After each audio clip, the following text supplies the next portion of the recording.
अमृतवाणी पूर्वार्ध भाग 1 दिव्य जीवन जगण्याचे भाग्य. आमच्यासोबत गायत्री मंत्र म्हणा. ओम भूर्भुवः स्वः तत्सवितुर्वरेण्यं भर्गो देवस्य धीमहि धियो यो नः प्रचोदयात्. जानवे हे द्विज बनण्याचे प्रतीक म्हणून खांद्यावर घालून ठेवतात. आयुष्याची मानवी जीवनाची जबाबदारीची जाणीव व्हायला लागली की जीवनाचा आदर्श काय आहे तो निश्चित करणे व त्याला अनुरूप जीवन जगणे हे आवश्यक होऊन जाते. भारतीय धर्मपरंपरेच्या दृष्टीने जीवनाची दिशा ठरविणे हे प्रत्येक भारतीयाचे कर्तव्य ठरते. त्यांचा जन्म नुसते पोट भरण्यासाठी किंवा मुलाबाळांचे लेंढार वाढविण्यासाठी झालेले नाही याची त्यांना सतत जाणीव ठेवावी लागते. जीवनाचे लक्ष्य काय ते आधी ठरवावे लागते. ईश्वराची प्राप्ती करण्यासाठी आयुष्य विशिष्ट धर्तीवर घालविणे याची त्याला सतत आठवण बाळगावी लागते.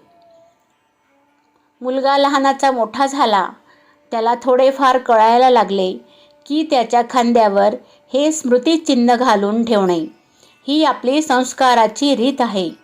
ही त्याला आयुष्यात घेणार असलेल्या जबाबदारींची आठवण करून देणारी खूण आहे. त्याला आयुष्यात लोभ, आकर्षण, हावरटपणा यांच्या वाईट मार्गावर भटकून न जाण्याची ताकीद देण्याला व क्षणोक्षणी आयुष्यात काही विशिष्ट कामगिरी करून दाखवायची आहे या गोष्टीची आठवण करून द्यायला या सूत्राची उपयुक्तता असते. आयुष्यात ठरवून ठेवलेल्या ध्येयाला गाठण्यासाठी सतत कार्य करीत राहणे, जबाबदारीची जाणीव ठेवणे, ज्या कार्यासाठी हा मनुष्य देह लाभला आहे ते कार्य पूर्ण करून या आयुष्याला कृतार्थ करणे याची त्याला सतत आठवण ठेवण्यासाठी हे सूत्र त्याच्या खांद्यावर घालून देण्यात येत असते. त्यासाठी एक मोठा समारंभ होत असतो. संस्कार नीट ठसावे यासाठी त्याचा साग्र संगीत उत्सव होत असतो. जगात सर्वत्र व्यापलेल्या अज्ञानाचा अंधार दूर करण्यासाठी प्रयत्न करणाऱ्या द्विजाला, ब्राह्मण अशक्ततेच्या विरुद्ध शंख फुंकणाऱ्याला क्षत्रिय व अभावाचा प्रभाव नष्ट करण्यासाठी झटणाऱ्याला वैश्य म्हटले जाते. जीवनाचा उद्देश स्पष्ट असणे आवश्यक आहे. त्यामुळे संस्कृतीचा गौरव वाढतो. संस्कृतीला अनुरूप असे कार्य केल्याने जीवनाचे सार्थक होते. ज्यांच्या जीवनाचा मुळीच काही उद्देश नसतो, वासना, तृष्णा, लोभ, मोह यांच्या आहारी जाऊन पोट भरणे व मुले उत्पन्न करणे यापेक्षा पुढला विचार ज्यांना नसतो अशा हीन वृत्तीच्या लोकांना अंत्यज म्हणण्यात येते. अशा लोकांना जानवे घालण्याचा भार सहन करता येत नाही, त्यांची हिंमत नसते. तसेच याचा भार जबरदस्तीने त्यांच्यावर लादला जाऊ शकत नाही. तसे पाहता लहानपणी जानवे बटूच्या गळ्यात घालण्यात येत असले तरी त्याचा खरा उद्देश पूर्ण होण्याची वेळ येते ती आयुष्याचा पूर्वार्ध संपल्यावरच.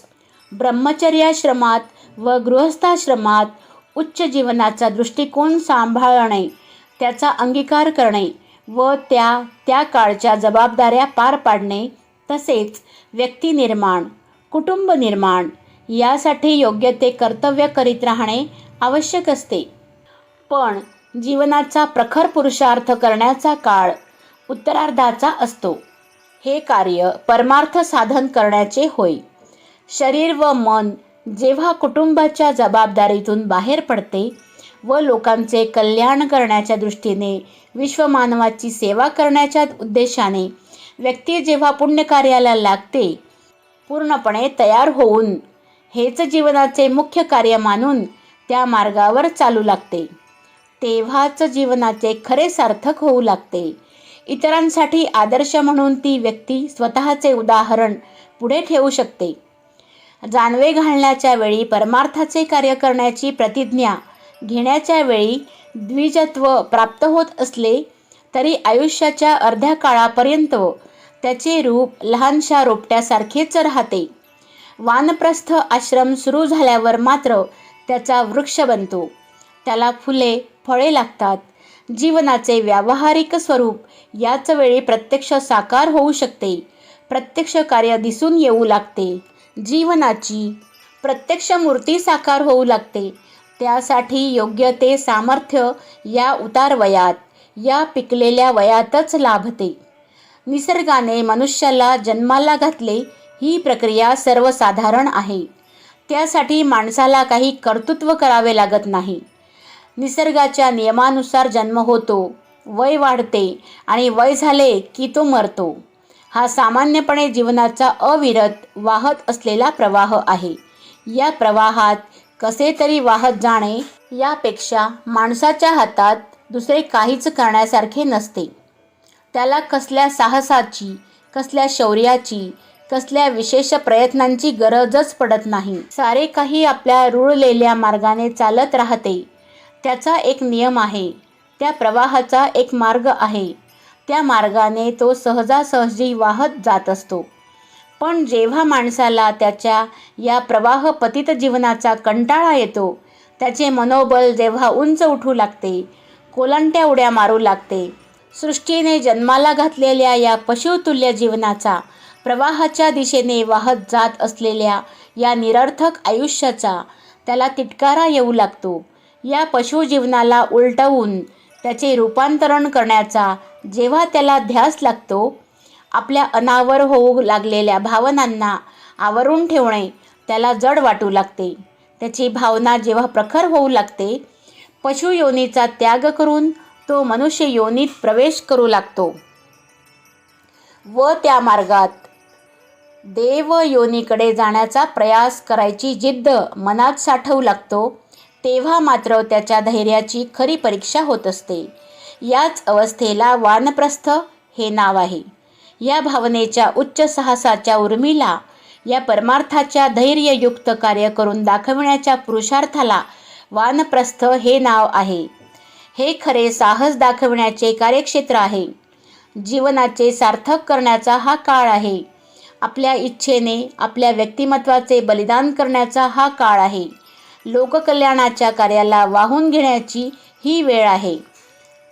युद्धाच्या आघाडीवर राहून शत्रूच्या बंदुकीच्या गोळीचा वार छातीवर झेलणे एका परीने सोपे आहे. त्याचा उद्देश असतो शत्रूचे शिर उडविण्याचा, विजय मिळविण्याचा. त्या आशेच्या जोमावर, त्या विजयश्रीच्या जोशात तो शत्रूवर मोठ्या त्वेषाने तुटून पडतो. जर ही आकांक्षा पूर्ण होऊ शकली नाही व कर्म धर्मसंयोगाने आपले शिर कापून घेण्याची किंवा छातीत गोळी रुतून बसण्याची पाळी आली, तर त्याचे कार्य तिथेच संपते व त्याला हुतात्मा म्हणून मान्यता मिळते. पण आत्मबलिदान करणाऱ्याची मनोभूमिका यापेक्षा फार साहसाची असते. तो सुरुवातीपासूनच आत्मसंबंधांचा, भौतिक महत्त्वाकांक्षेचा, ऐहिक सुखांचा त्याग करूनच त्या मार्गाला लागलेला असतो. आपले संपूर्ण व्यक्तिमत्व, संपूर्ण सामर्थ्य, संपूर्ण योग्यता प्रभूच्या चरणी अर्पण करण्याची भावना ठेवूनच, तशी शपथ घेऊनच तो पाऊल पुढे टाकतो. स्वतःसाठी जगणे संपलेले असते. आता जे जगायचे ते ईश्वराच्या कामासाठी, त्याच्या कर्तव्यपूर्तीसाठी, त्याच्या कामासाठी. त्याला मिळत असलेली सुविधा, सुखसोयी त्यांचा तो स्वेच्छेने त्याग करतो. संयमाच्या अग्नीत तो स्वतःला तापवितो, स्वतःचा विलय करून टाकतो.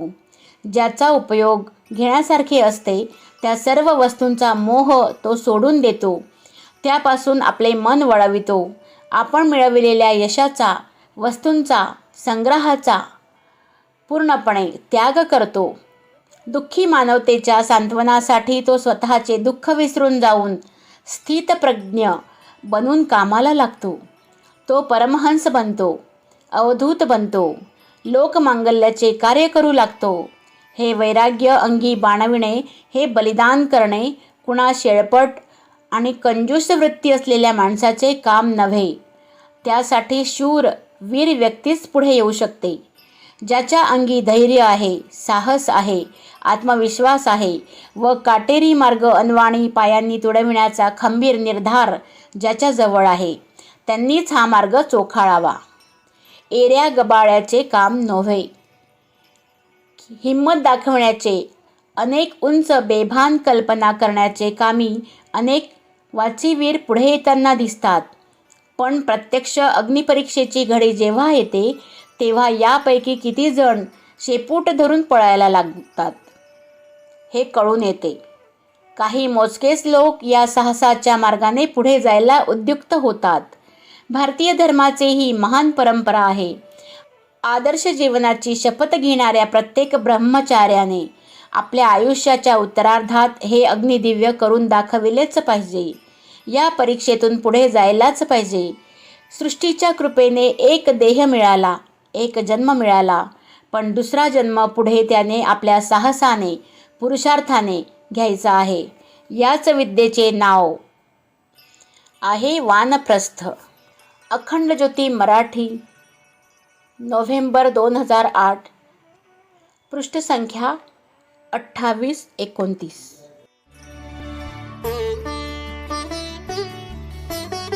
व्हिडिओ आवडल्यास लाईक आणि शेअर करा.